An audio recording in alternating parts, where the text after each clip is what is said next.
Hello friends, welcome back to solution by Saurabh. आज की video में हम चर्चा करेंगे हेलो एल्केन और हेलो एरीन के बारे में।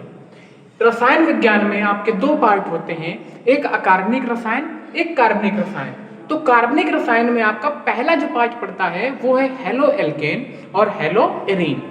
ये किस प्रकार से बनाए जाते हैं, इनके गुण क्या हैं, इनका उपयोग क्या क्या होता है और ये किस प्रकार से रासायनिक गुण प्रदर्शित करते हैं, इन सब चीजों पर आज की वीडियो में विस्तार से चर्चा करेंगे। बिल्कुल बेसिक से स्टार्ट करेंगे, बिल्कुल जीरो से स्टार्ट करेंगे। ये वीडियो आपको हेलो एल्केन और हेलो एरीन से रिलेटेड जितनी भी प्रॉब्लम्स आपको फेस करनी पड़ती हैं उन सब का सलूशन लेके आएगा। एक वादा आपको अपने आप से करना पड़ेगा कि आपको ये वीडियो पूरी देखनी है। इस वीडियो को देखने के बाद आपको इस टॉपिक से रिलेटेड कोई भी प्रॉब्लम नहीं होने वाली है। तो शुरू करते हैं हमेशा की तरह, बिना टाइम को बर्बाद किए, कम समय में ज्यादा से ज्यादा सीखने की। ये वीडियो लंबी होने वाली है क्योंकि इस वीडियो में हम पूरे के पूरे टॉपिक को, पूरे के पूरे चैप्टर को, एक एक कॉन्सेप्ट को, एक एक चीज को कवर करेंगे। तो धैर्य के साथ और बहुत ही ईमानदारी से तात्पर्य है कि अगर आप वीडियो देख रहे हो तो वीडियो पे ही ध्यान रखें। ज्यादा चीजों को, अपने माइंड को, शरीर के साथ साथ अपने मन को भी यहाँ पे लगाएं और आपको काफी चीजें समझ में आने वाली है। तो शुरू करते हैं आज की वीडियो। तो वीडियो को शुरू करने से पहले जानते हैं क्या होता है कार्बनिक रसायन और क्या होता है अकार्बनिक रसायन। होप आपको ये चीज पता होती है, लेकिन फिर भी हम ये बता रहे हैं कि कार्बनिक रसायन क्या है। कि ऐसी रसायन की वह शाखा जिसमें हम कार्बन का अध्ययन करते हैं, यानी किसी भी कंपोनेंट में, किसी भी हमारे पदार्थ में जब कार्बन उपस्थित होता है तो उस रसायन को, उसके अंतर्गत हम जो अध्ययन करते हैं उस रसायन को बोलते हैं कार्बनिक रसायन। और जब हम ऐसे रसायन की ऐसी शाखा का अध्ययन करते हैं जिसमें कार्बनिक पदार्थ अनुपस्थित होता है, हम उसको बोलते हैं अकार्बनिक रसायन। तो कार्बनिक और रासायनिक रसायन को जानने के बाद सबसे पहले हमको एक चीज जानना और आवश्यक हो जाता है कि हाइड्रोकार्बन क्या है। अगर हम बात करें बच्चे हाइड्रोकार्बन की, हाइड्रोकार्बन क्योंकि यही से आपका बिल्कुल बेसिक से आप कहें, आपका बिल्कुल जीरो लेवल से कहें, यहीं से आपकी क्या होती है, स्टार्टिंग होती है। तो हाइड्रोकार्बन की बात करें तो नाम से ही आपका स्पष्ट है कि ऐसे यौगिक जिसमें हाइड्रोजन और कार्बन दोनों पदार्थ उपस्थित होते हैं। यानी किसी भी पदार्थ में आपको कार्बन और हाइड्रोजन, ये दोनों पदार्थ मिल जाएं, हम उसको हाइड्रोकार्बन कह सकते हैं। एग्जाम्पल में आप कह सकते हो CH4 कह दिया आपने, ग्लूकोज कह दिया C6H12O6। कार्बन की उपस्थिति हो, हाइड्रोजन की उपस्थिति हो, ऐसे असंख्य पदार्थ हैं मेरे पास, असंख्य यौगिक हैं हम सबके पास, जिनमें हम हाइड्रोकार्बन को देखते हैं, यानी हाइड्रोजन और कार्बन का अध्ययन हम करते हैं, उनके बारे में जानते हैं। तो हाइड्रोकार्बन को जानने के बाद जो इसका पहला स्टेप है जिसमें हम इस चीज को अच्छे से समझ सकते हैं, एल्केन और एरीन ये क्या है।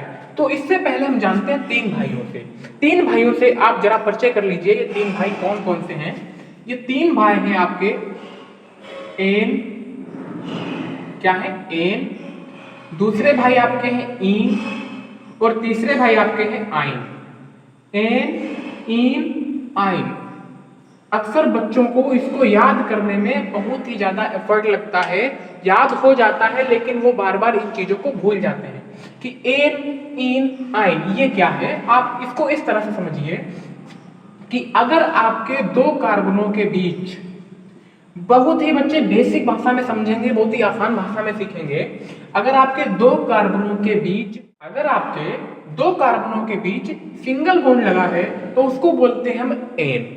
अगर हमारे दो कार्बनों के बीच डुअल बॉन्ड लगा है तो उसको बोलते हैं इन। और अगर हमारे कार्बनों के बीच ट्रिपल बॉन्ड लगा है उसको बोलते हैं आइन। अब सवाल उठता है कि सर हमको पता चल गया कि अगर कार्बनों के बीच सिंगल बॉन्ड है तो उसको हम एन पढ़ देंगे, कार्बनों के बीच डुअल बॉन्ड है उसको हम इन पढ़ लेंगे, और कार्बनों के बीच ट्रिपल बॉन्ड है उसको हम आइन पढ़ लेंगे। तो हमारा सवाल ये उठा कि हम जानेंगे कैसे कि किस कार्बन में सिंगल बॉन्ड है, किस कार्बन में डुअल बॉन्ड है और किस में हमारा ट्रिपल बॉन्ड उपस्थित है। तो इसको जानने के लिए एक बहुत ही सिंपल सूत्र का हम यूज करते हैं, जिसके लिए हम क्या करते हैं, CnH2n+2 दूसरा, इसको जानने के लिए हम जो फार्मूला यूज करते हैं उसको हम लिखते हैं CnH2n and the third one CnH2n-2। तो सर ये क्या है, तो इसको समझते हैं आसान भाषा में। जैसे कि हम कहें, इसके एग्जाम्पल की बात करें, अगर हम इसके एग्जाम्पल की बात करें तो इसका एग्जाम्पल आपका होता है CH4। क्या होता है? CH4। अब हम देखें कि इस कार्बन में जो आपका है एथेन की अगर हम बात करें, इसका एग्जाम्पल देखा हमने CH4, तो इसमें आपने देखा कि C है और C के चारों ओर हमारा क्या लगा है? H। यानी हमने देखा इसमें C के पास कौन सा बॉन्ड है? सिंगल बॉन्ड है। ठीक है, तो ये हमारा क्या हो जाएगा? एन। एन में आप क्या करते हैं, और यहाँ पर जो कार्बन है इसकी भी हम बात करेंगे कि क्या नाम है। अभी आईपीसी पे नहीं जा रहे हैं, अभी केवल इसको समझना चाह रहे हैं कि कॉन्सेप्ट हमारा क्या है। अब इसको हम इस तरह से समझ सकते हैं, क्या है इसमें, देखिए नंबर ऑफ कार्बन कितने हैं? नंबर ऑफ कार्बन कितना है? 1। तो C के स्थान पर यानी N इज इक्वल टू इसमें क्या है? 1।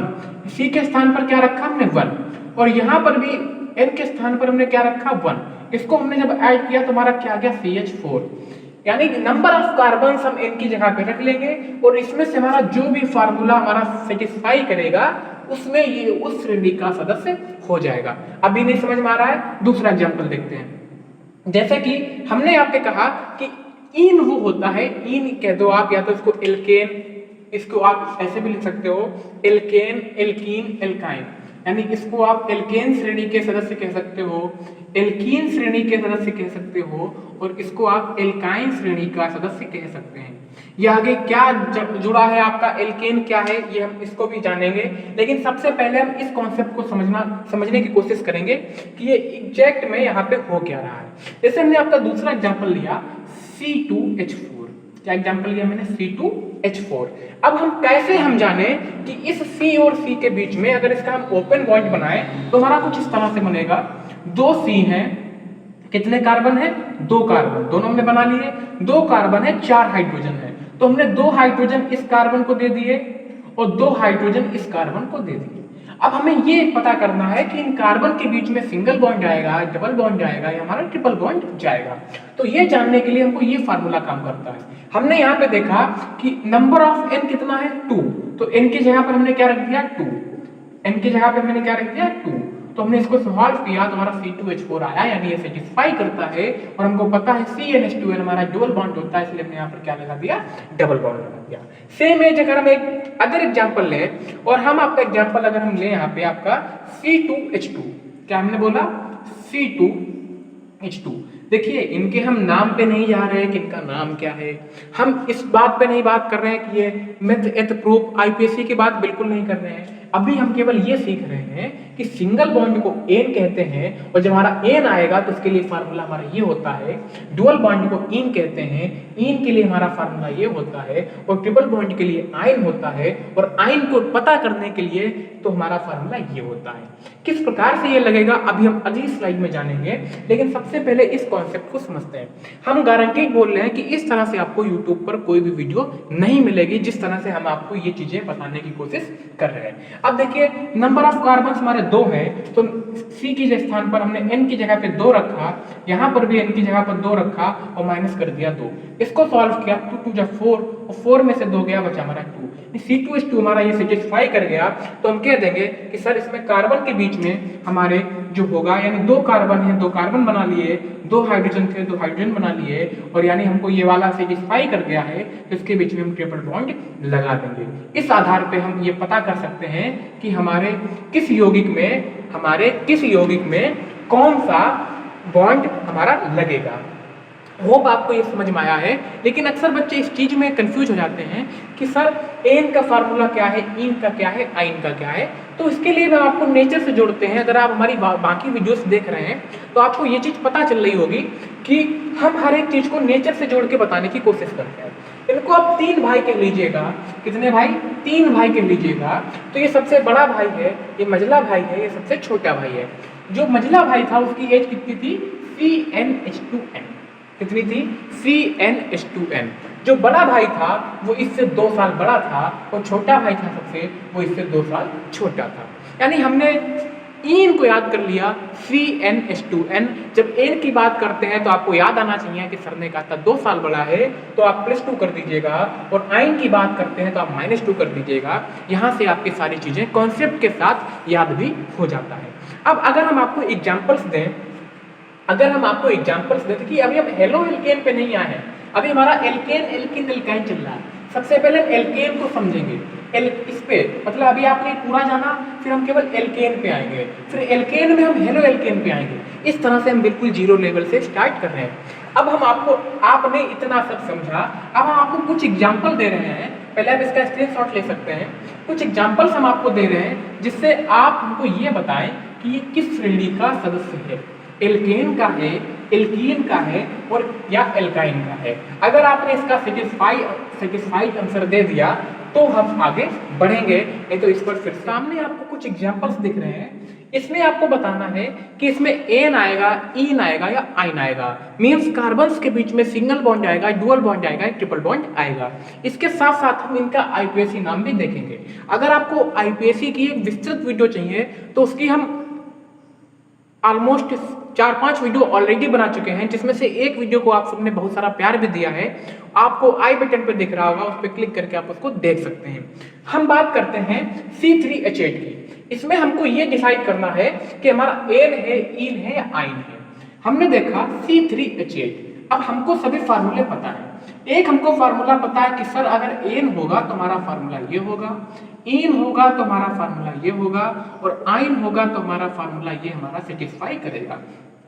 मैंने देखा नंबर ऑफ कार्बन 3 है तो हम सब में चेक करते हैं। n बराबर 3, यानी हम n के जगह पर मैंने n के प्लेस पे 3 पुट किया तो C3, एंड 3 यहाँ पे पुट किया तो 3 2 जा 6 और 6 में 2 8 किया तो 8, यानी हमारा ये n वाला जो है वो सेटिस्फाई कर गया। यानी हम अब देखिए इसका हम संरचना सूत्र कैसे बनाते हैं। C3 है तो हम कितने कार्बन रख देंगे, 3। हालांकि ये ऑलरेडी हम पढ़ा चुके हैं, लेकिन फिर भी ये बीच में आया तो इसको हम अच्छे से देख लेते हैं। Number of carbon 3। अब हमको 3 कार्बन पे 8 हाइड्रोजन को बांटना है, और हमको पता है कि कार्बन की जो वैलेंसी होती है वो 4 होती है और हाइड्रोजन की वैलेंसी होती है 1 होती है। वैलेंसी क्या है, संयोजकता क्या है, बहुत अच्छे से हम समझा चुके हैं, आप वीडियो को देख लीजिएगा जाके। फिर है हमको डिवाइड करना है 8 हाइड्रोजन को, और हमको पता है कि इन सबके बीच में कौन सा बॉन्ड आना चाहिए, सिंगल बॉन्ड आएगा, क्योंकि हमारा ये एन परिवार का सदस्य है। सिंगल बॉन्ड आया, हमको 8 हाइड्रोजन डिसाइड करना है। कार्बन पे हमको 4 चाहिए, 1 ऑलरेडी है तो हम 3 हाथ यहाँ कर देंगे, 2 ऑलरेडी है 2 यहाँ कर देंगे, 1 है तो 3 कर देंगे। इस पर हम H लिख देंगे। आप H को काउंट करेंगे तो H कितने हो गए, 8। यानी ये आपने इसका सूत्र बना दिया कि हर कार्बन पे सिंगल बॉन्ड है, ये C3H8 बन गया। इसका आईपीएसी नाम देखते हैं। 3 कार्बन को हम पढ़ते हैं प्रोप, 3 कार्बन को क्या पढ़ते हैं, प्रोप, और सिंगल बॉन्ड को बताए थे एन, तो हो गया आपका प्रोपेन। क्या हो गया बच्चे, प्रोपेन। दूसरा एग्जांपल देखते हैं C3H4। क्या है, C3H4। अब हम C3H4 को चेक करेंगे। यहां पर रखने पे C3H8 मिल रहा था, हमने यहां पर 3 चेक किया तो n की जगह पर 3 रखा, और यहां पर 3 रखेंगे 3 2 जा हो जाएगा 6, यानी वहां पे 4 है, यहाँ पे 6 आया, यानी हमारा ये इसका भी श्रेणी सदस्य नहीं है, इसका भी सदस्य नहीं है। इसमें हमने चेक किया तो यहाँ पर 3 रखा, 3 2 जा 6 में से 2 गया 4, यानी हमारा ये आयन श्रेणी का सदस्य है। C3H4 बनाते हैं, नंबर ऑफ कार्बन हमारे 3 हैं, और हमको पता है इसमें कौन सा बॉन्ड आता है, ट्रिपल बॉन्ड हमारा आता है। देखिए 4 H है, यहाँ पर कितने H हैं, 4 H हैं। तो हम क्या करेंगे, किसी भी एक कार्बन के बीच में क्या लगा देंगे, ट्रिपल बॉन्ड। सपोज हमने किसी भी कार्बन के बीच लगा दीजिए, हमने यहाँ पे लगा दिया, 3 कार्बनों पे हमने क्या लगा दिया, ट्रिपल बॉन्ड। अब इसके 4 हाथ पूरे करने हैं तो यहाँ पे जोड़ दिया हमने H। यहाँ पर भी 3 है तो यहाँ पर भी हमने जोड़ दिया H, कहीं पर भी आप जोड़ सकते हो। और इसके हमको 4 हाथ पूरे करने हैं तो यहाँ पर आपके तीनों तरफ क्या लग जाएंगे, H H H। ये आपका बना C3H4। क्लियर है, C3H4 1 2 3 4, 5 H कैसे हो गए हैं, हाँ क्योंकि यहाँ पर आपका H नहीं लगेगा, क्योंकि इससे हमको क्या पता चला, यहाँ पर आपके 4 हाथ होने चाहिए, 3 और 1 4 ऑलरेडी हो चुके हैं। अब इसमें एक बात नोटेबल और है कि सभी कार्बनों के साथ ट्रिपल बॉन्ड नहीं आएगा, केवल एक कार्बन के साथ आता है, उसको हम जो है नोट कर लेते हैं, केवल उसी को हम टारगेट करके इसका नामकरण करते हैं। अब हम C2H6 पे आते हैं, C4H6 पे आते हैं, इनकी भी चर्चा कर लेते हैं। वो जल्दी से देखते हैं। C2H6 हमने देखा कि 2 का डबल 4 और डबल में 2 जोड़ेंगे, 2 का डबल 4, 4 में 2 जोड़ा 6, यानी ये एल्केन का है। इसके लिए हमने सिंगल बॉन्ड लगा दिए, चारों तरफ हाथ ओपन कर दिए, H H H H H H, तो यहाँ पर आपका ये बनके तैयार हो गया। C4H6 में आए, हमने देखा 4 का डबल आपका 8 होता है, 8 में से 2 कम है। जब कम की बात आती है तो आयन होता है, तो हमने यहाँ पर भी 4 कार्बन कर लिए, किसी भी कार्बन के पास ट्रिपल बॉन्ड कर दिया, बाकी सबको सिंगल बॉन्ड से जोड़कर वहां पर आपके जितने भी H हैं उनको हमने पूरा कर दिया। तो इस तरह से हमारा ये चीज पूरी हो गई। 1 2 3 4 5 6। C2H4 यानी 2 का डबल 4 और डबल हमारा इन में होता है, यानी इन कार्बनों के बीच हमारे जो है वो डबल बॉन्ड आएंगे और हमने इसको भी आसानी से बना लिया। C5H10 यानी इसमें हमारे 5 कार्बन होंगे, किसी एक के साथ डबल बॉन्ड लगा दो और इनकी जो वैलेंसी है वो पूरी कर देते हैं, तो हमारा यहाँ पर भी इसका नामकरण हो जाता है। कि सबकी जब वैलेंसी पूरी करने आएंगे हम, तो यहाँ पर भी आपका जो है इनके नामकरण हो जाते हैं। चेक करते हैं, 1 2 3 4 5 6 7 8 9, एक कम रह गया, देखते हैं कहाँ पर कम है, तो वो आपका यहाँ पर, क्योंकि यहाँ पे 2 1 3 बन रहा है, एक यहाँ पर भी आपका H लगेगा। इन सब के आईपीएसी नाम देखते हैं। 2 कार्बन को हम पढ़ते हैं एथ, 2 कार्बन को पढ़ते हैं एथ, सिंगल बॉन्ड को एन पढ़ते हैं तो आपका हुआ एथेन। 2 कार्बन को पढ़ते हैं एथ, 2 कार्बन को पढ़ते हैं एथ और डबल बॉन्ड को पढ़ते हैं इन, तो एथीन हो गया। एथेन और एथीन देखिए आपके सामने है। 2 कार्बन के लिए हमने लिखा एथ, सिंगल बॉन्ड के लिए एन, डबल बॉन्ड के लिए इन। इसकी बात करें तो 3 कार्बनों के लिए प्रोप और ट्रिपल बॉन्ड के लिए आइन बताया था, तो आपका हो गया प्रोपाइन। 4 कार्बनों के लिए आपका ब्यूट, ब्यूट और ट्रिपल बॉन्ड के लिए आइन, तो आपका ब्यूटाइन हो गया। और 5 कार्बनों के लिए आपका पेंट और आपका डुअल बॉन्ड के लिए इन होता है, तो आपका ये पेंटीन हो गया। होप ये आपको समझ में आया होगा। ये आपका चूंकि आईपीएससी से रिलेटेड काम है, लेकिन यहाँ पर आपको ये बेसिक पता होना चाहिए, इसके बाद ही आपका चैप्टर काफी आसान लगेगा। तो हमने आपको पहले ही बताया था कि ये बिल्कुल बेसिक से आपको बताएंगे, बिल्कुल जीरो से बताएंगे चीजों को, तो इसको आप नोट कर लीजिए। अब हम आते हैं हेलो एल्केन पे। वीडियो को बने रहिएगा, एक एक पॉइंट आपको समझ में आएगा। और किसी भी प्रॉब्लम के लिए आप कमेंट सेक्शन आपके लिए ओपन है। और हमने बताया कि सॉल्यूशन बाय सौरभ आपका है, आपसे है, आपके लिए ही है। आपको जिस चीज में प्रॉब्लम हो आप कमेंट सेक्शन में बताएं, उससे रिलेटेड आपको जो भी पॉसिबल हेल्प हो सकती है आपके डाउट को दूर करने के लिए, वो आपके लिए वीडियो के माध्यम से है ना, पोस्ट के माध्यम से या शॉर्ट्स के माध्यम से, जिस तरह से भी आपका डाउट दूर किया जा सकता है, हमारी टीम पूरी आपके सहयोग के लिए लगी है। अब बात करते हैं हम हेलो एल्केन की। किसकी बात करते हैं बच्चे? हेलो एल्केन की। तो सबसे पहले हम इस हेलो शब्द को समझते हैं। हेलो शब्द को, एल्केन को हमने समझा कि आपका क्या होगा, सिंगल बॉन्ड होगा कार्बनों के बीच में, और आपका जो सूत्र होगा CnH2n+2 को सेटिस्फाई करेगा। अब इसमें हेलो शब्द आया है, तो हेलो शब्द पे थोड़ा सा एक प्रकाश डाल देते हैं। हेलो शब्द की उत्पत्ति आपकी हेलोजन से हुई है। हेलोजन क्या है? जब आप आवर्त सारणी को खोलते हो, आवर्त सारणी को जब आप देखते हो, तो आवर्त सारणी में पी ब्लॉक के अंदर आपके हेलोजन तत्व आते हैं। तो उन हेलोजन तत्व को संयुक्त रूप से हम हेलो बोल देते हैं। इन हेलोजन में आपका FCl, Br, I, ये 4 चीजें आपकी आती हैं। FCl, Br और I, इनको अच्छे से समझते हैं क्या है। इसको याद करने के लिए हम बोल देते हैं फिर कल बारात आई, यानी जब जब हम हेलोजन की बात करेंगे तब तब हम इन 4 तत्वों का यूज करेंगे, फ्लोरीन, क्लोरीन, ब्रोमीन, आयोडीन। फिर कल बारात आई, फिर कल बारात आई, FCl, Br, I, बिल्कुल यहीं पे याद कर लीजिएगा। हम बोले हेलोजन और आपके मन में फिर कल बारात आई, FCl, Br, I, ये आपके माइंड में स्टक कर देना चाहिए। इन चारों को हम एक साथ में लिख देते हैं X, यानी कहीं पर भी आपको X लिखा मिले तो X का मतलब है हेलोजन, जो आपको हेलो शो ऑफ करता है, और इसके अंतर्गत 4 तत्व आते हैं FCl, Br, I। अब आते हैं हेलोजन की उत्पत्ति कैसे हुई, ये क्या है समझिएगा ध्यान से। एल्केन, एल्केन को हम हमेशा लिखते हैं R से।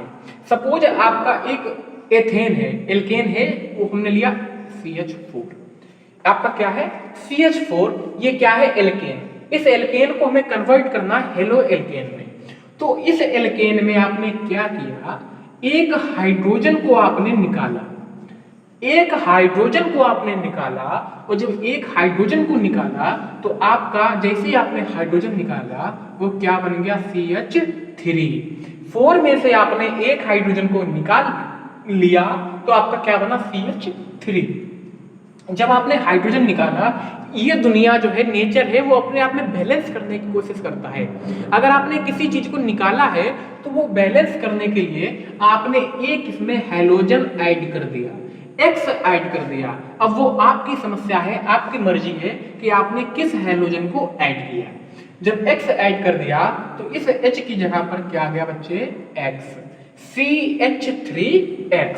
इस CH3X को, इसको सिंगल बॉन्ड से दिखा देते हैं, इस CH3X को ही हम RX बोल देते हैं।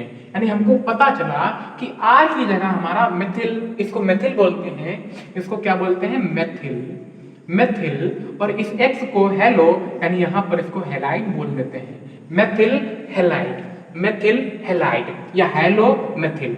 क्लियर है ना। ये आपका क्या है बच्चे मेथेन है।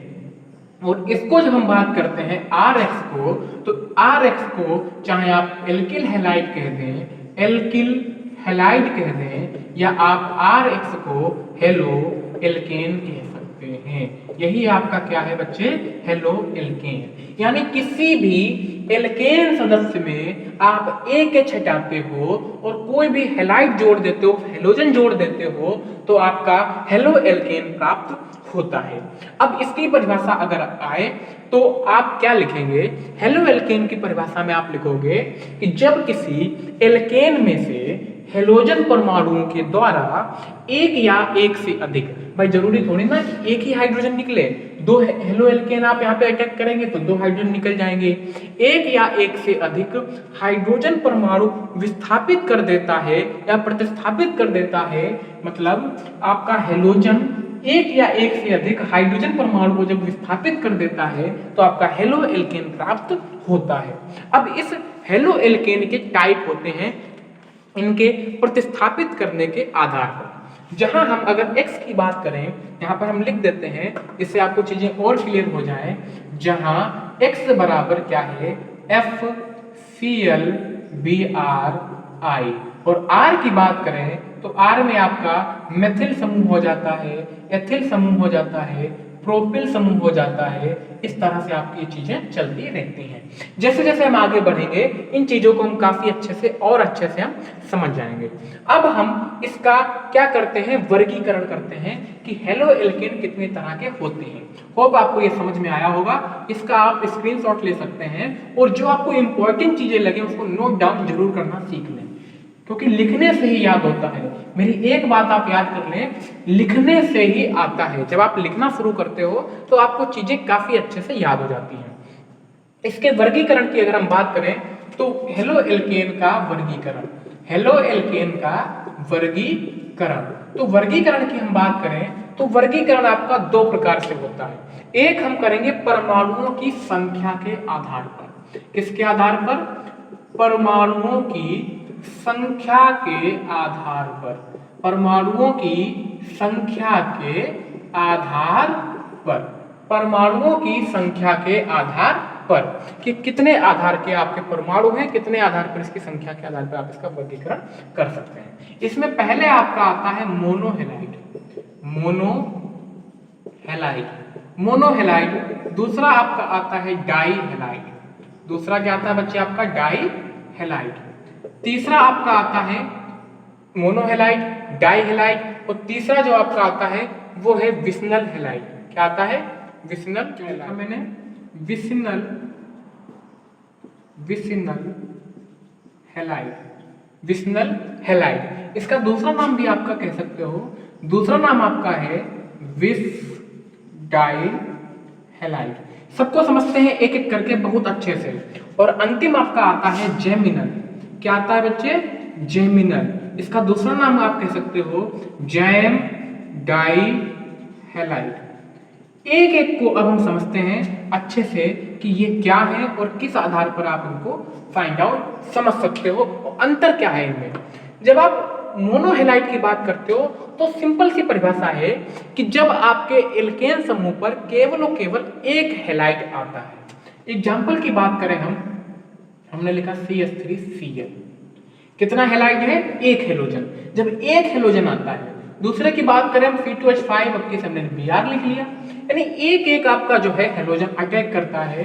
अब किस हमने सपोज CH3I लिख दिया, अब किस हमने C3H7F लिख दिया। यानी इस तरह से जब आप केवल और केवल एक हेलाइड अटैक करता है हाइड्रोजन पर तो हमारा कहलाता है मोनोहेलाइड। इसी प्रकार से जब डाइहेलाइड की बात करते हैं तो डाइहेलाइड में बच्चे क्या होता है, हमारे दो, इसमें कितना था, एक था, इसमें कितने हो गए, दो हो गए।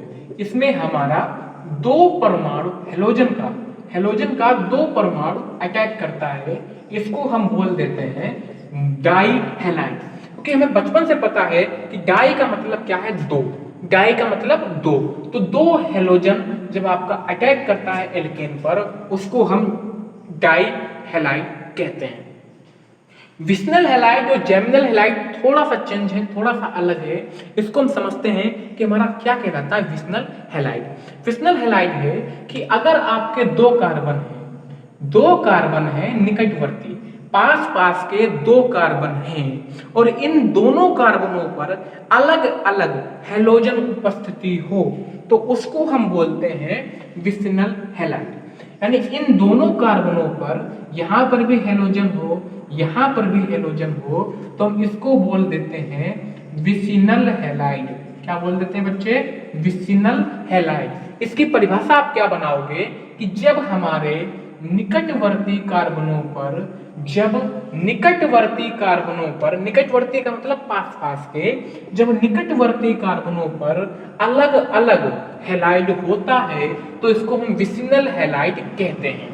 क्लियर है बिल्कुल, ये बिल्कुल आपको याद हो जाएगा एक ट्रिक के माध्यम से, नेचर के माध्यम से। पहले इसको समझ लेते हैं।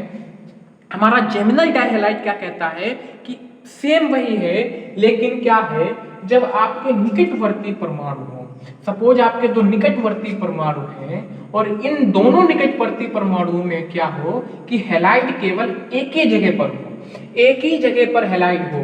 सपोज यहां पर आपका दोनों हेलाइड यहां पर जुड़ गए, तो इस प्रकार के एग्जाम्पल को, इस प्रकार को हम जेमिनल डाइहेलाइड कहते हैं, जेमिनल डाइहेलाइड कहते हैं। यानी अभी तक आपने पढ़ा मोनोहेलाइड वो है जब आपने केवल एक हेलोजन को कार्बन पर लगा दिया, एल्केन पर लगा दिया। डाइहेलाइड वह है जिसमें आपने दो हेलोजनों को एल्केन पर लगा दिया। विशनल डाइहेलाइड के आप दो टाइप कह सकते हो, दो हेलोजन इसमें भी, दो हेलोजन इसमें भी, दो हेलोजन इसमें भी, दो हेलोजन इसमें भी। यानी डाइहेलाइड के दो टाइप हो जाते हैं। विशनल डाइहेलाइड तब होता है जब अलग अलग कार्बनों पर एक एक हेलाइड होता है, और जेमिनल तब होता है जब कार्बन तो दो हो लेकिन दोनों हेलाइड एक ही कार्बन पर हो जाए। इसको भी आप संयुक्त रूप से यही लिखोगे। इसको भी अगर आप संयुक्त रूप से लिखने की बात करें तो दो कार्बन है, चार हाइड्रोजन है और दो एक्स है। इसको भी आप विस्तृत रूप में यही लिखोगे और इसको भी आप विस्तृत रूप में लिखोगे कि दो कार्बन यहाँ है, दो कार्बन आपके कहाँ है, यहाँ है। यहाँ पर बच्चे केवल एक जाएगा, दो नहीं आएंगे। दो कार्बन यहाँ है, चार हाइड्रोजन यहाँ है, दो एक्स यहाँ है। इस संयुक्त रूप से आप यही लिखोगे जो आप यहाँ पे लिखते आ रहे थे, यहाँ पर लिख के आ रहे थे, लेकिन जब एक ही जगह पर एक्स लगा हो तो आपका जेमिनल, जब अलग अलग हो तो विशनल। किस प्रकार से इसको याद करें, तो ऐसे समझिए, जो विष होता है, विष, जहर क्या होता है, सब कहीं फैल जाता है। यानी जब हेलोजन हर एक कार्बन पर फैल जाए तो हर जगह क्या फैलता है, विष फैलता है।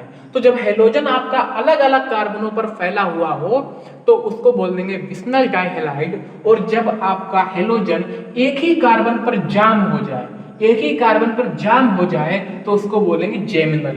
तो जाम होने से आप जेमिनल याद कर सकते हो और विष फैलता है इसे विशनल याद कर सकते हो। इस तरह से आप अपनी चीजों को आसान तरीके से आप याद कर सकते हैं।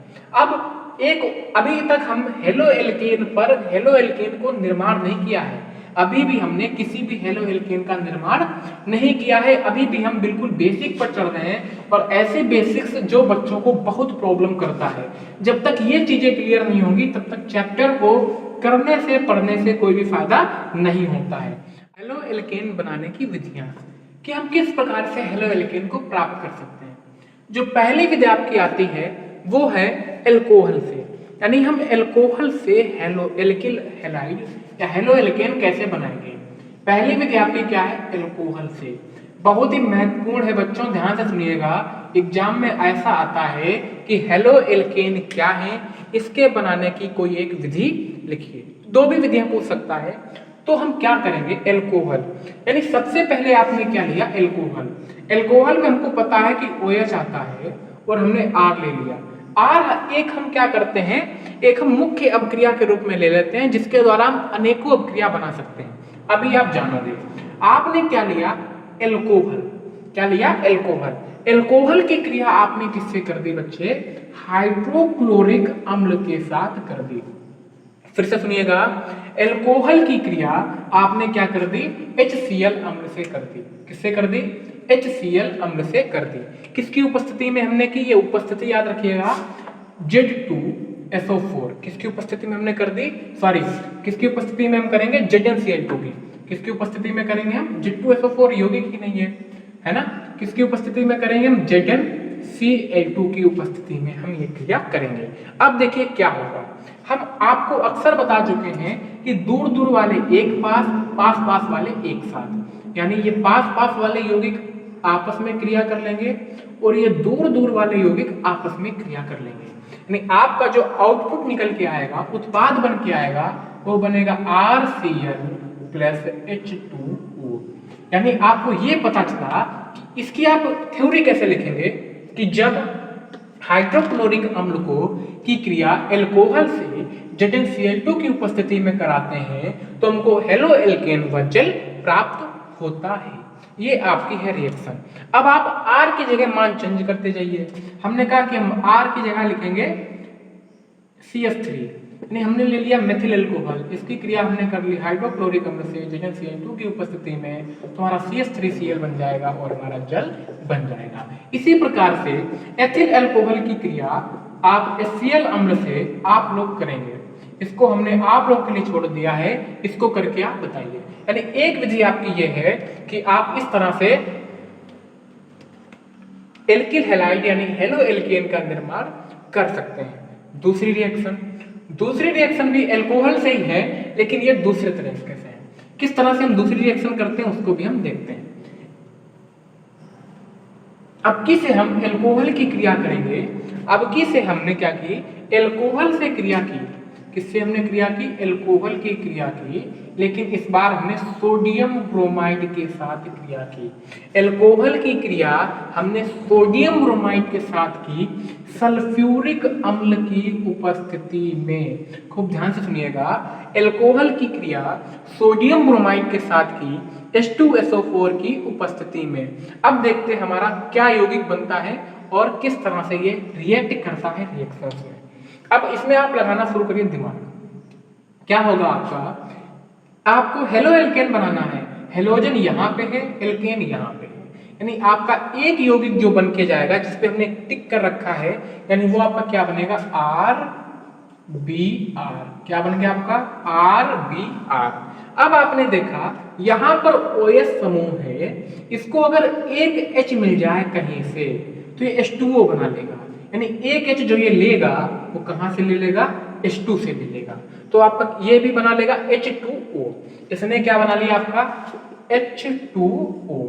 अब जो बचा है उसको लिख लेते हैं, ध्यान से देखिएगा।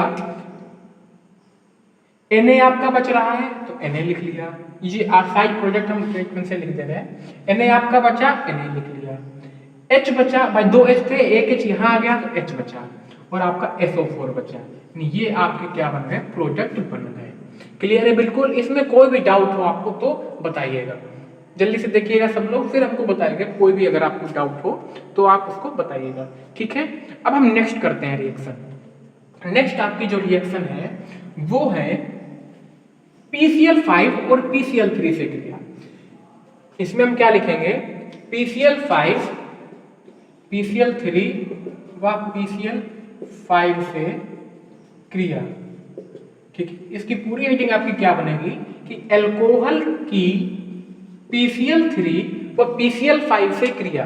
एग्जाम में पूछेगा कि क्या होता है जब अल्कोहल PCl3 से क्रिया करता है, या क्या होता है जब अल्कोहल PCl5 से क्रिया करता है। तो ये बहुत बार रिएक्शंस आपको देखने को मिलेंगी, इसको अच्छे से समझ लेते हैं। एक बार हम अच्छे से समझेंगे और हमारी बाकी सभी चीजें बिल्कुल क्लियर हो जानी है। यानी आपने अल्कोहल लिया बच्चे, और अल्कोहल के साथ आपने लिया PCl3, अल्कोहल लिया और उस अल्कोहल के साथ आपने लिया PCl3। दोबारा आपने क्या किया, अल्कोहल लिया और अल्कोहल के साथ आपने लिया PCl5। इन दोनों को हम बहुत ही अच्छे से देखेंगे कि किस प्रकार से ये रिएक्ट करते हैं। क्लियर है बिल्कुल। अब देखिएगा, अल्कोहल है और अल्कोहल के साथ PCl3, तो यहाँ पे याद रखिएगा कि जब जब हम क्रिया कराते हैं PCl3 से, जब जब हम क्रिया कराते हैं PCl3 से, तो हमारा जो साइड प्रोडक्ट बनता है वो हमेशा बनता है हमारा H3PO3। जब जब हम PCl3 से क्रिया कराते हैं तो हमारा जो साइड प्रोडक्ट बनता है वो बनता है H3PO3, H3PO3। और हमको पता है कि जो R है, जो Cl है, वो यहाँ पर अटैक कर देगा R के साथ और हमारा RCl बना लेगा। क्या बना लेगा, RCl बना लेगा। यही आपका क्या है बच्चे, हेलो एल्केन। यही हमारा क्या है, हेलो एल्केन, हेलो एल्केन। अब इसको संतुलित करना है, इसको संतुलित करेंगे इसलिए क्योंकि यहाँ पर जो है वो संतुलित चीजें नहीं है।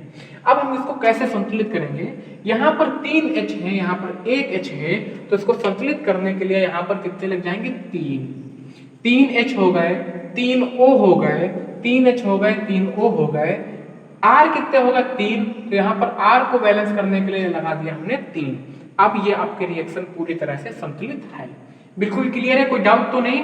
एक रिएक्शन आप बनाइएगा, हमने R की जगह लिख दिया C2H5OH और इसकी आप क्रिया करिएगा PCl3 से, तो बनाइएगा क्या बनेगा। कमेंट सेक्शन में तुरंत बताइए कि जो आपका ये बन के आएगा वो क्या बनेगा। क्लियर है। अब हम रिएक्शन करेंगे PCl5 के साथ। यहाँ पर चीज थोड़ी सी चेंज हो जाती है। क्या चेंज होता है, इसमें हम देखते हैं क्लोरीन यहाँ पर 3 थे, यहाँ पर 5 क्लोरीन है, 3 थे तो 5 क्लोरीन है। लेकिन हमको एक चीज पता है कि Cl5 R के साथ जरूर जाएगा, तो क्या बनेगा हमारा RCl। इतना तो हमको पता है कि हमारा जो Cl है वो R के साथ आएगा ही आएगा। लेकिन यहाँ पर Cl कितने हैं, 5, तो इन 5 Cl को जरा तोड़ते हैं। किस तरह से समझते हैं। Cl एक आया यहाँ, एक Cl आया यहाँ, 2 Cl हो गए, तो बचे कितने Cl, 3 बचे। क्लियर है बिल्कुल। एक Cl किसके साथ चला गया, R के साथ। एक Cl किसके साथ चला आया, H के साथ। तो ये H के साथ जो Cl आया उसने क्या बना लिया, HCl। जो H के साथ Cl आया इसने क्या बना लिया, HCl। नहीं, हमारा RCl बन गया, HCl बन गया। बचा आपका P, ये P यहाँ पे आ जाता है और आपका बना लेता POCl3। क्या बना लेता, POCl3। यानी आपको एक चीज बिल्कुल गांठ बांध लेनी है कि जब हम किसी भी प्रोडक्ट की क्रिया, जरूरी नहीं यहाँ पे अल्कोहल हो, जब आप आगे पढ़ेंगे तो बहुत सारे यौगिक आएंगे, किसी भी यौगिक की क्रिया अगर आप PCl3 से कराते हो तो H3PO3 बनता ही बनता है। यहाँ पर प्रोडक्ट आपका चेंज होगा। जब आप किसी भी यौगिक की क्रिया PCl3 से, यानी फास्फोरस ट्राइक्लोराइड, PCl3 से कराते हो तो आपका एक यौगिक बनता है H3PO3। और जब आप किसी भी यौगिक की क्रिया PCl5 के साथ, यानी फास्फोरस पेंटाक्लोराइड के साथ कराते हो तो आपका HCl और PO3 बनता है। HCl और PO3 हर हाल में ये दो प्रोडक्ट आपके बनने ही बनने हैं। ये प्रोडक्ट आपके बनेंगे ही बनेंगे अगर रिएक्शन इससे कराओगे तो। अगर आप यहीं पे याद कर लेते हो तो आपको लिए चीजें काफी आसान हो जाएंगी। कैसे याद कर सकते हैं इसको भी हम बताते हैं। 3 से याद रखिए कि अगर 3 है तो दोनों जगह क्या हो जाएगी, 3। अगर 3 है, क्योंकि 3 यहाँ पर है ना, 3 है तो दोनों जगह क्या होगा, 3, H के साथ भी, O के साथ भी। लेकिन जब 5 होगा तो दोनों जगह 3 नहीं होगा, तो इससे आपको अंदाज हो जाएगा H3PO3 तब होगा जब PCl3 होगा, और POCl3 तब होगा जब आपका Cl5 होगा, PCl5 होगा। उम्मीद है आपको ये सब रिएक्शंस बहुत अच्छे से समझ में आई होंगी। इसकी भी आप R की जगह पे मान चेंज कर करके चीजें बना सकते हो। जरूरी नहीं बच्चे यहाँ पर Cl ही हो, Br होता तो यहाँ पर Br आ जाता, I होता तो यहाँ पर I हो जाता, हेलोजन में से कोई भी आपका तत्व यहाँ पर हो सकता था।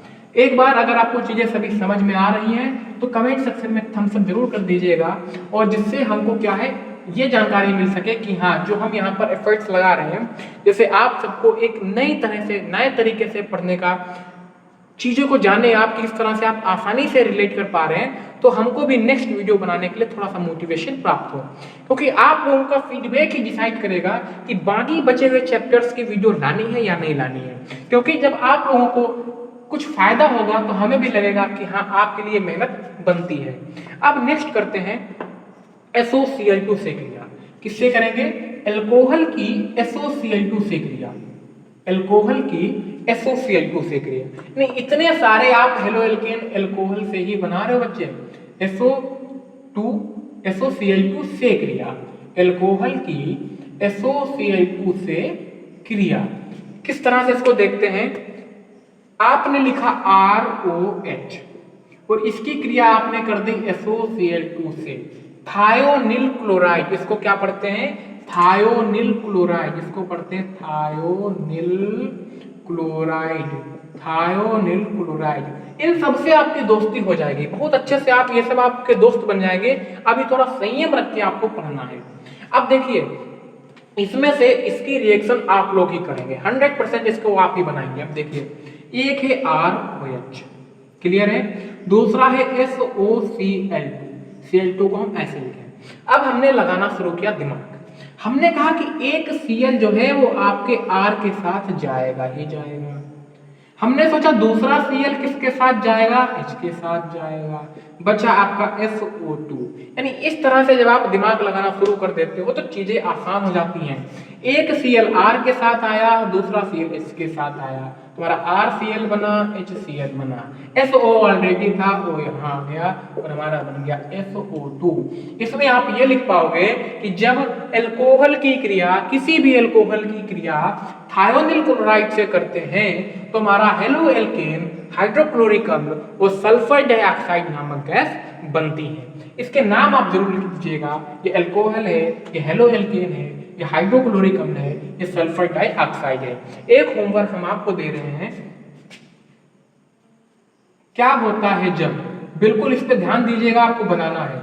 क्या होता है जब, एग्जाम में ऐसे क्वेश्चन आएगा, क्या होता है जब मेथिल एल्कोहल थायोनिल क्लोराइड से क्रिया करता है। मेथिल एल्कोहल थायोनिल क्लोराइड से क्रिया करता है।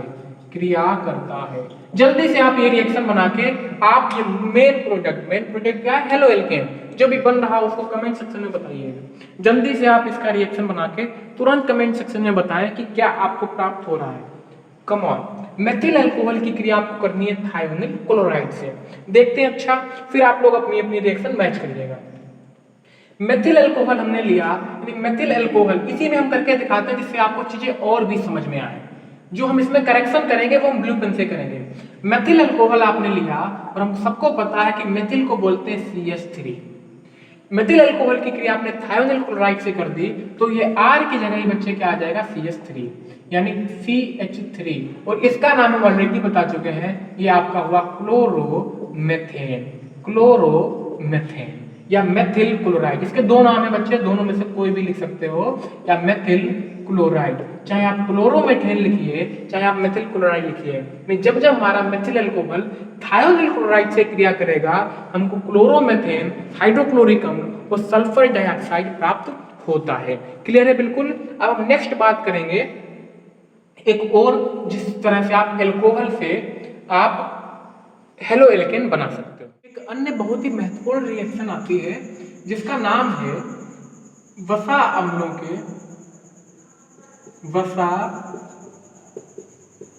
के सिल्वर लवण की वसा अम्लों के सिल्वर लवण की ब्रोमीन से क्रिया। किससे क्रिया? ब्रोमीन से क्रिया। अब आप ब्रोमीन की जगह पर कोई भी हैलाइड, चाहे आप Cl ले लें, चाहे F ले लें, चाहे आयोडीन ले लें, ये रिएक्शन आती है। और इसका बच्चे दूसरा नाम भी है जो आप सबको जरूर पता होगा। इसको हम हुंस-डीकर अपक्रिया के नाम से जानते हैं। हुंस-डीकर अपक्रिया के नाम से। सुपर डुपर हिट, इसको आप क्या लिख लीजिएगा? Super duper hit. जितने भी स्टार बनाना चाहें इसके आगे बना सकते हैं। सुपर डुपर हिट यानी मोस्ट इंपॉर्टेंट रिएक्शन आपकी आती है हुंस-डीकर अपक्रिया। वसा अम्लों के सिल्वर लवण की ब्रोमीन से क्रिया, हुंस-डीकर अपक्रिया। और बच्चों इसका दूसरा नाम है, इसको विकार्बोक्सिलीकरण के नाम से भी जानते हैं। विकार्बोक्सिलीकरण के नाम से भी इसको जाना जाता है। अब समझते हैं क्या होता है। तो हुंस-डीकर ने बताया था कि जब आप वसा अम्ल के सिल्वर लवण, ये क्या होता है जानेंगे अभी। वसा अम्ल के सिल्वर लवण की आप ब्रोमीन से या किसी भी हैलोजन से क्रिया कराते हो CCl4 की उपस्थिति में, तो आपको हेलो एल्केन प्राप्त होता है। देखते हैं रिएक्शन। वसा अम्ल के सिल्वर लवण बच्चों याद कर लीजिएगा RCOOAG। RCOAG को कार्बोक्सिलिक अम्ल बोलते हैं और ये आपका सिल्वर है। Ag क्या है? सिल्वर है, इसलिए बोला गया सिल्वर लवण। कैसा लवण? वसा अम्ल का। तो वसा अम्ल के सिल्वर लवण की क्रिया बच्चों आपने ब्रोमीन से कर दी, किसकी उपस्थिति में? CCl4 यानी कार्बन टेट्राक्लोराइड की उपस्थिति में, तो आपको हेलो एल्केन प्राप्त होता है। अब इसको भी देखिए आप ही करेंगे, कितने आसानी से करते हैं। Br आपके 2 हैं तो आपने Br को ऐसे लिख लिया। अब बच्चा जानता है R किससे क्रिया कर लेगा? Br से। और Ag भी इससे किससे क्रिया कर लेगा? Br से। बचा आपका CO2 जो हवा में उड़ जाएगा। तो क्या आपका बना RBr। बच्चे बेटा हुंस-डीकर अपक्रिया के नाम से हाथ पैर फूलने लगते हैं। कितनी बड़ी रिएक्शन, कैसे याद करेंगे? तरीका होता है। RCOAG की Br2 से क्रिया कराई हमने, तो आपका RBr और AgBr बना। RBr के साथ बच्चे आपका AgBr बना और आपकी CO2 गैस मुक्त हो गई, और आपकी CO2 गैस हवा में मुक्त हो गई। इसकी थ्योरी लिखने से बच्चे कतराते हैं। डरना क्यों? हमको जब सब पता है कि ये वसा अम्ल का सिल्वर लवण है, ये ब्रोमीन है, ये CCl4 है, ये RBr, AgBr, CO2, तो इन्हीं को हमको एक क्या बोलते हैं, इनको शब्द देना है। कैसे लिखेंगे? जब वसा अम्लों के, देखिए नजर आपकी बोर्ड पे हो और कान आपको मेरे कहे गए शब्दों पर हो, ये रिएक्शन आपको अभी याद आ जाएगी। आपके एग्जाम में आएगा कि हुंस-डीकर अपक्रिया किसे कहते हैं, या क्या होता है जब वसा अम्ल के सिल्वर लवण Br2 से क्रिया करते हैं। तो आप लिखोगे नजर आपकी बोर्ड पर, ठीक है, ध्यान से सुनिएगा कि जब वसा अम्ल के सिल्वर लवण ब्रोमीन से कार्बन टेट्राक्लोराइड, आप कार्बन टेट्राक्लोराइड भूल गए तो CCl4 लिख दें। CCl4 की उपस्थिति में जब कराते हैं तो हमको halo alkane silver bromide, silver bromide ही तो कहेंगे, सिल्वर ब्रोमाइड भूल जाओ तो AgBr लिख दो, और कार्बन डाइऑक्साइड गैस प्राप्त तो होती है। इसी अपक्रिया को हुंस-डीकर अपक्रिया कहते हैं। इसको विकार्बोक्सिलीकरण के नाम से भी जानते हैं। अब आप R की जगह पे मान चेंज करेंगे और ये रिएक्शन आप मेरे साथ सब लोग बनाएंगे। हमने बच्चों R की जगह लिख दिया C2H5COOAG, इसकी क्रिया हमने Br2 से कर दी, तो CCl4 की उपस्थिति में ही हमारा बनेगा C2H5Br AgBr प्लस CO2। इसके नाम की बात करेंगे तो आप बोल दोगे सर ब्रोमोएथेन या एथिल ब्रोमाइड, ब्रोमोएथेन या एथिल ब्रोमाइड, दोनों नाम हैं। जो आपको सबसे सुंदर, सबसे सरल लगे उसको आप लिख सकते हो। अब हम बात करेंगे इसके अंतिम विधि है हेलो एल्केन के बनाने की। हमने आपको हेलो एल्केन के बनाने की इतनी सारी विधियां करा दी हैं कि इसमें से कोई भी आप 2-3 याद रख लें, आपका काम हो जाना है। और सबसे महत्वपूर्ण बात जो कोई नहीं बताता, हम आपको बता रहे हैं कि जो भी आपकी क्या है डिफिनीशन है, जैसे हुंस-डीकर अपक्रिया आपने पढ़ी, तो हुंस-डीकर अपक्रिया आपके हर एक पार्ट में है, हर एक पार्ट में है। PCl3 से क्रिया, PCl5 से क्रिया हर एक जगह आपको मिलेंगी, यानी एक ही रिएक्शन बार बार रिपीट होती है। फॉर एग्जाम्पल, जैसे आप अपने घर में एक लड़के की तरह रह रहे हो, बहन के साथ एक भाई की तरह रह रहे हो, मामा यहाँ जाते हो आप तो आप एक भांजे के रूप में जाते हो, समझ रहे हो आप चीजों को, यानी आप वही पर्सनालिटी हो, आपका जगह के साथ साथ आपका पद चेंज हो रहा है, ठीक है। बुआ के यहाँ जाते हो तो भतीजे बन के जाते हो, आप कोचिंग पढ़ने जाते हो तो आप वहाँ पे स्टूडेंट बन के जाते हो, आप किसी को कोचिंग पढ़ा रहे हो, होम ट्यूशन दे रहे हो तो वहाँ पे आप टीचर बन के जाते हो, यानी जगह के साथ साथ जो आपका चेंज हो रहा है वो आपका क्या पर्सनालिटी चेंज हो रही है। ऐसे यहाँ पर यौगिक चेंज होंगे, प्रोडक्ट चेंज होंगे, लेकिन रिएक्शन जो उसका जो कॉन्सेप्ट है वो बिल्कुल वही रहेगा।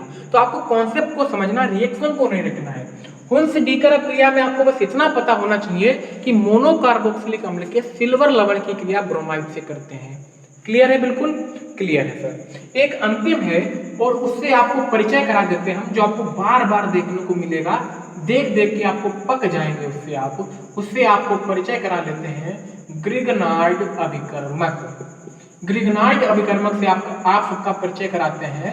ये बहुत ही महत्वपूर्ण अभिकर्मक हो जाता है, क्योंकि ये बार बार, चाहे आपके रासायनिक गुण हो चाहे बनाने की विधियां हो, बार बार आपको ये पिंच करेगा।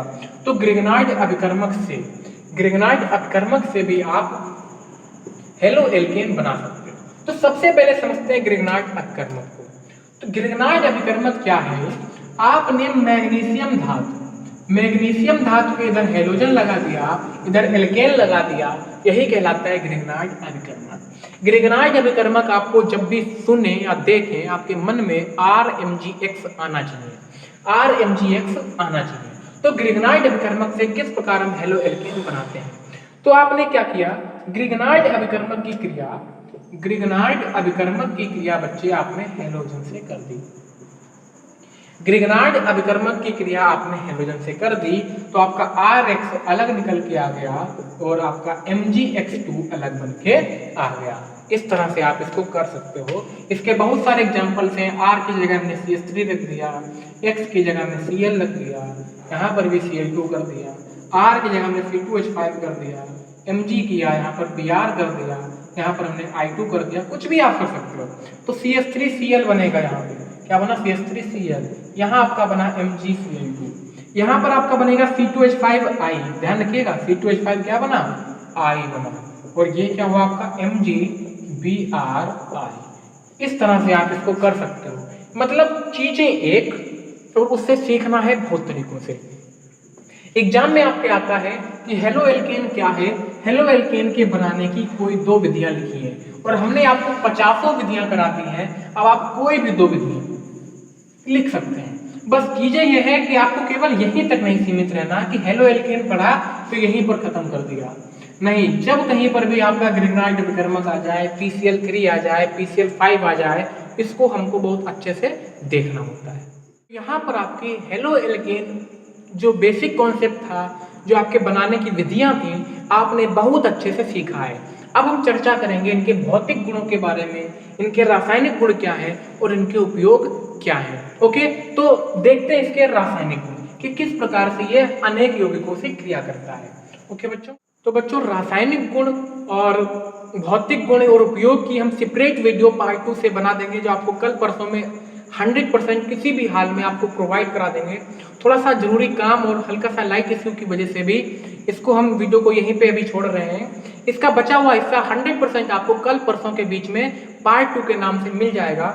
और बाकी आज इतना ही वीडियो में। बने रहिए ऐसे वीडियो के लिए सॉल्यूशन बाय सौरभ के साथ, ऐसे अपना प्यार देते रहिए, और जल्दी हम आपको दूसरा पार्ट हम 100% प्रोवाइड करा देंगे। लेकिन उससे पहले अपना फीडबैक जरूर दे दीजिएगा कि आपको किस तरह से, इस तरह से जो बिल्कुल एक दूसरा मैकेट ही बना दिया है पढ़ाई का, जो पुराना ढर्रा चल रहा था उसको किस तरह से छोड़ के हम नए नए तरीकों से चीज़ों को समझ के कैसे पढ़ सकते हैं।